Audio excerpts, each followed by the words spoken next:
तुम्हारा विचार जब तक से शुद्ध रहेगा, सात्विक रहेगा, तो जो भी आकाश में इस वायुमंडल में शुद्ध और सात्विक विचार वाली आत्माएं हैं, सात्विक विचार इसमें घूम रहे हैं, तो वे विचार आपसे आकर टकरा जाएंगे, आपसे मिल जाएंगे और आपकी सात्विकता, आपकी श्रद्धावकता, आपकी भक्ति और आगे बढ़ जाएगी।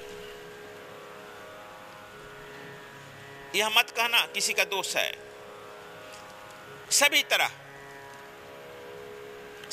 का बीज, सभी तरह का विचार, ऑल काइंड्स ऑफ थॉट्स इस नेचर में मौजूद है। एक चुंबक तुम घुमाएगा तो उस चुंबक से तो मैग्नेट से केवल लोहा ही ना आएगा, लकड़ी भी आ जाएगा, प्लास्टिक भी आएगा, ईंटा पत्थर भी आएगा। इसलिए तुम मैग्नेट बनो, पॉजिटिव मैग्नेट बनो। पॉजिटिव मैग्नेट बनेगा, उस तरह की तुम की थॉट्स, विचार तुम में आ जाएगा और तुम उस तरह के महान से महान कार्य कर डालेगा। तो यह मत सोचो कि हम इतने छोटे, हम काम इतना बड़ा नहीं कर पाएंगे। तुम लोगों केवल खड़ा रहना है। अब तुम खड़ा भी नहीं रहेगा तब वह खड़ा करने की भी चेष्टा करेगी और किसी को न किसी को आत्माएं खड़ा कर लेगी, किसी को न किसी को राम बना लेगी और रावण से भिड़ा देगी। वह समर्थ है, वह निमित्त मात्र है। भगवान कृष्ण भी अर्जुन से यही कहते हैं, तो निमित्त मात्र बन जाओ। तुम कौन होते हो जिद करने वाले? यही नहीं समझा रहे हैं? मान बन जाओ, गांडीव लेकर खड़े हो जाओ। हम भी वही कह रहे हैं, तुम लोग भागो मत, पीछे मत हटो। यह मत कहो कि मुझे समय नहीं है, मुझे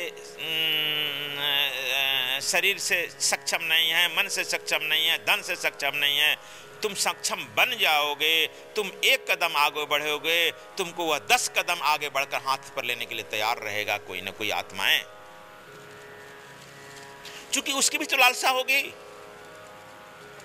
जो शुभ आत्माएं हैं, तुम जानते हो काशी क्यों मंगलमय है, वहां 500 मुक्त आत्माएं सदैव रहती है।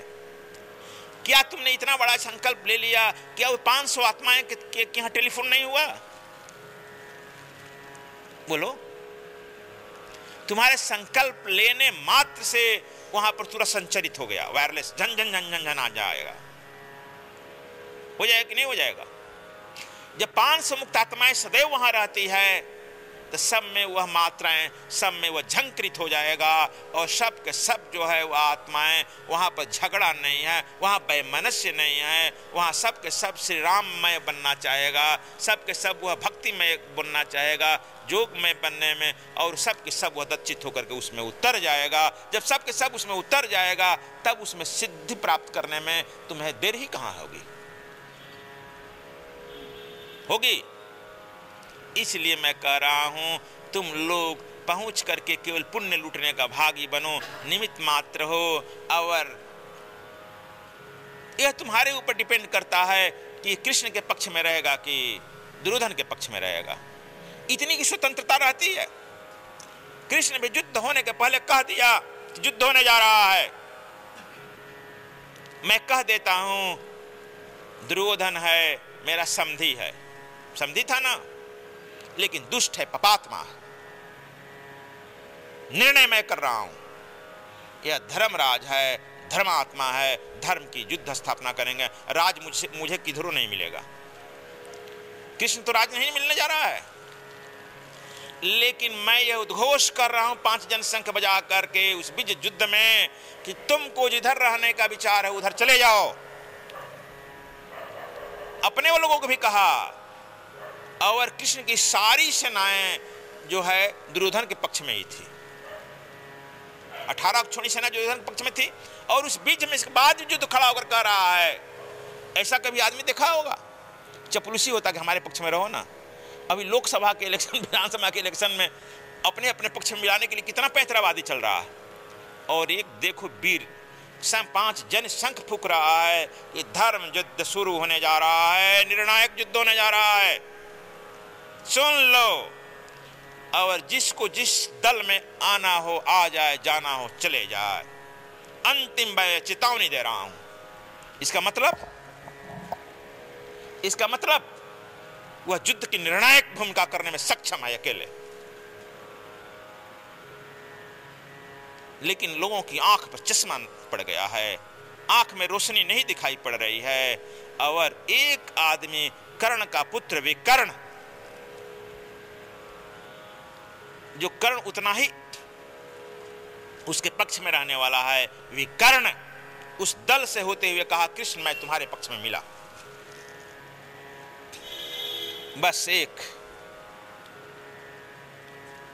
उस भरी सभा में सबको त्याग कर कह दिया कि मैं, मेरा पिता भी इधर, मेरा भाई भी इधर, मेरा सर्वस्व इधर, लेकिन मैं यह धर्मियों के पक्ष में नहीं रहूंगा, तुम्हारे पक्ष में मैं आ गया। और धर्मराज युधिष्ठिर का मामा शल्य, मामा था ना शल्य, वो कहा कि मैं दुर्योधन के पक्ष में आ गया, ये भी मेरा भगिना है, मैं इसी के पक्ष में रहूंगा। कृष्ण तुम्हारे पक्ष में नहीं रहूंगा। यह भी तुम लोग सुना है? तो देखो, यह निर्णय लेने के लिए परम पुरुष अवसर देता है, इसे ही परम पुरुष कहते हैं। तुम्हारा आत्म निर्णय लेने के लिए परम पुरुष अवसर देता है। निर्णय तुम्हारे हाथ में, लेकिन उसका फलाफल तुम्हारे हाथ में नहीं देगा। कर्मण्येवाधिकारस्य, कर्म कार्य का अधिकार तुमको दे देता है, करो। मा फलेषु कदाचन, फल की अधिकार नहीं देगा। इसलिए तुम देख लो, और जब तुम उस परम पुरुष पर भी अटैक करना चाहते हो, तब उसे परमिशन लेना पड़ता है। कहता है कि मुझ पर भी अटैक करो, अपने योग क्षमता को प्रकट करो, लेकिन मुझसे परमिशन ले लो, मैं परमिशन दे दूंगा तुमको। एक एग्जाम्पल इसका भी दे दूं। गंधारी कृष्ण का नाम सुनी है और कहिए कि यही मेरा खानदान जला दिया है, समाप्त कर दिया, तो गंधारी कहती है, कृष्ण मैं तुझे श्राप देना चाहती हूं। परमिशन मांग रही है, समझ गया? संक्षेप में समझो, वह परमिशन मांग रही है। यदि विदाउट परमिशन तू श्राप दे देगा तो वह उतनी तेज से लौट जाएगा, तुझे मार डालेगा। इसलिए गुरु को, गोविंद को श्राप देने के पहले उससे परमिशन ले लो, नहीं तो अज्ञात बॉडीगार्ड उस शक्ति को उसी तेज गति से लौटाएगा और तुझे समाप्त कर देगा। लेकिन वह कारुणिक है, परमिशन दे देगा। जितना कृष्ण कठोर है, उतना क से कठोर, क से कारुणिक भी है। इसलिए कहता है, गंधारी भी तो फुआ ही लगेगी ना। कहा कि फुआ तू श्राप दे सकती हो, और तुम्हारा श्राप मैं सच स्वीकार करूंगा। गंधारी श्राप देती है, कृष्ण मेरा खानदान 18 दिन में समाप्त हुआ है, तुम्हारा खानदान 2.5 घंटा में हो, 2.5 घंटे में खत्म समाप्त हो जाएगा। और कृष्ण हाथ जोड़कर श्राप स्वीकार कर लिया। हुआ, मैं श्राप स्वीकार किया, कर लिया है ना। क्योंकि उसको अपना भी प्लानिंग तो है, कोई बहाना चाहिए। अब हमको भी अपना लोटा डोटी बटोरना है, चलना है ना। फुआ कपार पर मर दो। फुआ तो जानती है कि श्राप दिया, लेकिन तुम नहीं जानता है, तू परम पुरुष की इच्छा के बिना कुछ कर भी नहीं सकता है। तूने वह उसको अपना जो है लोटा डोरी बटोरने का अवसर प्रदान करा दिया। बहाना उसका खेल है, इसीलिए कृष्ण लीला खेल है, उसका भी खेल हो गया। जब मदारी खेल करता है, जब खेल समाप्त होता है तो सब अपना चीज बटोरने लगता है ना, मचान तचान खोल करके बांधने लगता है। जब धर्म का राज स्थापित कर दिया, कृष्ण का खेल समाप्त हो गया ना। अपना भी खेल बटोरने के लिए कहा, फुआ ऑर्डर दो, और फुआ ने दिया। फुआ तो समझ गई कि हमने श्राप दिया और फुआ के पूरे जिंदगी का किया हुआ तपस्या श्राप के माध्यम से स्वाहा हो गया, स्वाहा हो गया।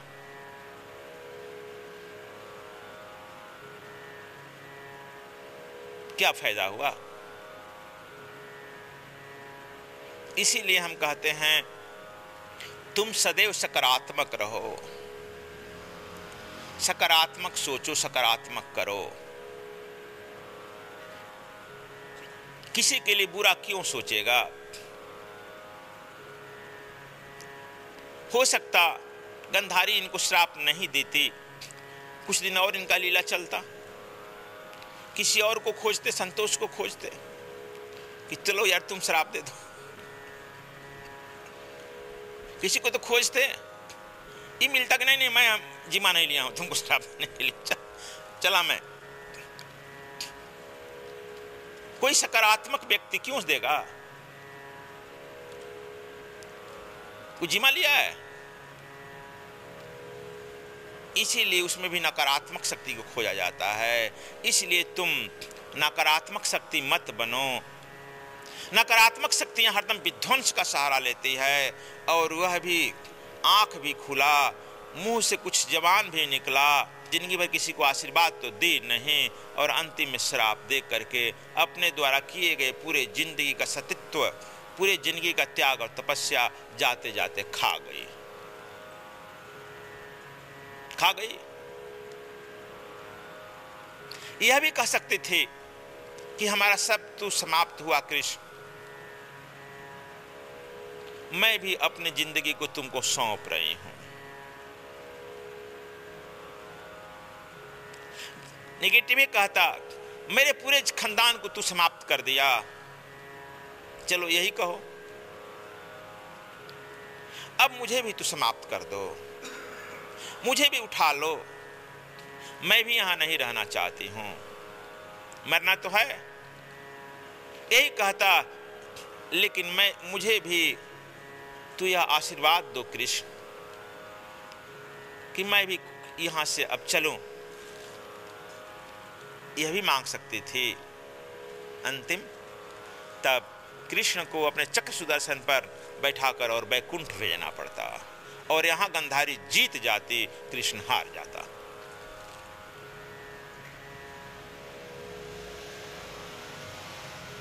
जीते हुए युद्ध को हार जाते हैं हम लोग, और हारे हुए जीत को भी जीत जाते हैं करुणा और मैत्री से। इसीलिए करुणा और मैत्री दैवी है।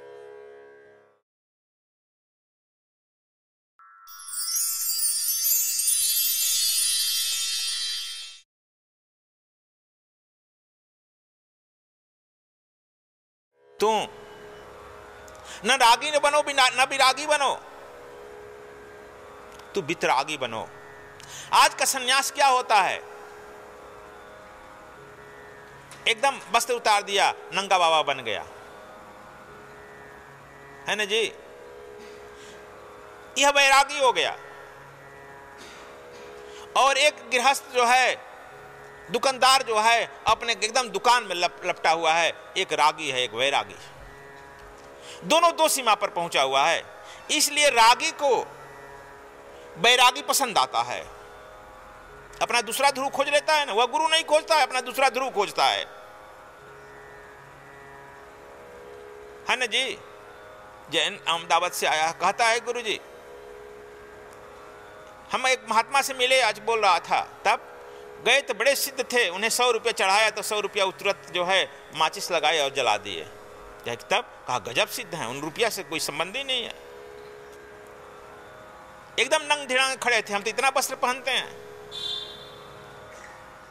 हमने कहा कि तुम अहमदाबाद से खोजते हुए, अपना विपरीत ध्रुव खोजते हुए आया है कि गुरु खोजते हुए आया है?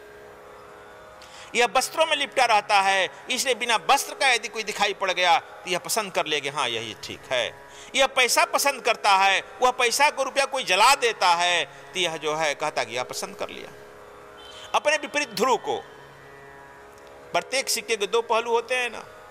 लेकिन भगवान कृष्ण कहते हैं कि हे अर्जुन, न मैं रागी को उपलब्ध होता हूं, न वैरागी को उपलब्ध होता हूं, मैं तो वितरागी को उपलब्ध होता हूं। जल में कमल को रहना वितराग है। जल में कमल तो रहता है, कीचड़ में उसकी जड़ तो रहती है, लेकिन उस पर जल का प्रभाव नहीं पड़ता है, वह वितरागी है। तुम दुकान कर रहे हो, पेपर में निकला इतना भाव घट गया और वहीं पर से तुम्हारा हार्ट फेल कर गया, तुम रागी हो गया। इसलिए दोनों में कोई खास अंतर नहीं है, एक ही सिक्के के दो पहलू हैं। स्वामी श्री जी की अद्वितीय रचनाएं। कुंडलिनी जागरण। दिव्य गुप्त विज्ञान के माध्यम से अपनी कुंडलिनी को जागृत करें, देखें, जाने, सचित्र वर्णन है। शिव नेत्र। आपको भी तीसरा नेत्र है। उस नेत्र के खुलते ही इस जगत और उस जगत का सारा पर्दा हट जाता है। रहस्यमय लोक। सूक्ष्म जगत के रहस्यों का आंखों देखा वर्णन। आप भी उन लोकों की यात्रा कर सकते हैं। लोक परलोक। यह लोक जितना सत्य है उतना परलोक भी सत्य है। अपने पितरों से मिलें। स्वर से समाधि। अपने स्वर के माध्यम से ही समाधि को उपलब्ध हो सकते हैं तथा इस जगत में भी सफलता प्राप्त कर सकते हैं। यंत्र मंत्र रहस्य। अचूक मंत्रों से अपने असाध्य उद्देश्यों को भी साध्य बना सकते हैं। बुद्धों का पथ। योगियों की आत्मकथा। इस मार्ग पर चलकर आप कैसे बुद्धत्व को प्राप्त कर सकते हैं, भारतीय मनीषियों ने इसे कैसे प्राप्त किया, उसका वर्णन है। कबीर गुरु बसे बनारसी। मेरे राम। मर्यादा पुरुषोत्तम राम ने उत्तर से दक्षिण की यात्रा की तथा परिवार, समाज एवं राष्ट्र के आध्यात्मिक गठन किया। शिव तंत्र। विज्ञान भैरव पर आधारित शिवत्व को प्राप्त करने की कला। एक ओमकार। गुरु नानक देव की जपजी साहब की पौड़ी एक ध्यान की तकनीक है जिसे आप चलते फिरते भी ध्यान को उपलब्ध हो सकते हैं। दिव्य गुप्त विज्ञान। इस विधि से एक दिन में आपके अंदर शक्तिपात के द्वारा सिद्धता उतारी जा सकती है। सांसारिक कार्यों में सफल होते हुए समाधि में उतर सकते हैं। सद्गुरु टाइम्स। इसके माध्यम से स्वामी श्री द्वारा विभिन्न जगहों पर दिए गए आशीर्वचन एवं साधना जाने। सद्गुरु स्वामी कृष्णायन जी महाराज के आशीर्वाद से सद्विप्र समाज सेवा श्री बद्रीनाथ धाम में हर वर्ष की भांति 5 मई 2014 से 5 नवंबर 2014 तक तृतीय विशाल भंडारा आयोजित कर रही है। सन 2013 में बद्रीनाथ और केदारनाथ में आई प्राकृतिक आपदा में स्वामी कृष्णायन जी महाराज के दिशा निर्देश अनुसार सद्विप्र समाज सेवा ने बद्रीनाथ में फंसे यात्रियों की भोजन, प्रसाद और आश्रय सेवा का बीड़ा उठाया, जिससे प्रतिदिन 8,000 से 9,000 यात्री लाभान्वित हुए। आप सभी श्रद्धालुओं का सद्विप्र समाज सेवा सद्गुरु धाम आश्रम बद्रीनाथ अभिनंदन करता है। अधिक जानकारी के लिए संपर्क करें 09872 999 766, 0921653 4555, 0986888 6830। स्वामी कृष्णायन जी महाराज द्वारा अन्वेषित दिव्य गुप्त विज्ञान सीखने के लिए और स्वर योग साधना शिविर में सम्मिलित होने के लिए आप संपर्क कर सकते हैं। सद्गुरुधाम आश्रम मुख्यालय H243 कुंवर सिंह नगर, नीलोठी मोड़, नांगलोई, दिल्ली 110041। संपर्क सूत्र 011-283-61513, 09868886830, 09872 999 766।